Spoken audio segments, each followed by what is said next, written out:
pelanggaran kebijakan protokol di Jakarta, tentunya kami akan menyatakan sikap kami. Yang pertama adalah telah terjadi upaya secara sistematis yang digerakkan oleh kekuatan terstruktur untuk mendiskreditkan PD Perjuangan dan Ketua Umum PD Perjuangan, Ibu Profesor Dr. Megawati Soekarno Putri.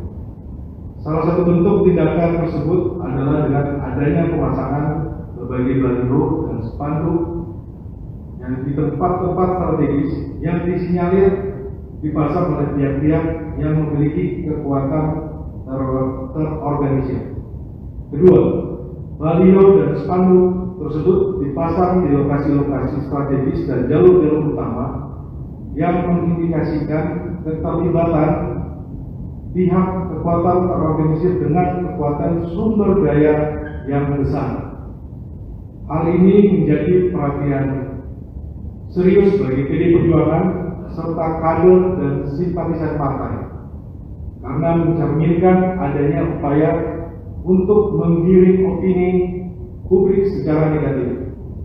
Ketiga, PD Perjuangan adalah partai politik yang sah sesuai Akta Notaris nomor 05 tanggal 27 Juni 2024 dan telah mendapatkan pengesahan melalui surat keputusan dari Menteri Hukum dan HAM Republik Indonesia nomor M.HH-05.11.02 tahun 2024 tertanggal 1 Juli 2024 tentang pengesahan perubahan struktur, komposisi, dan personalia Dewan Pimpinan Pusat Partai Demokrasi Indonesia Perjuangan masa bakti 2019-2024 diperpanjang hingga tahun 2025. Download Tribun X sekarang, menghadirkan lokal menjadi Indonesia.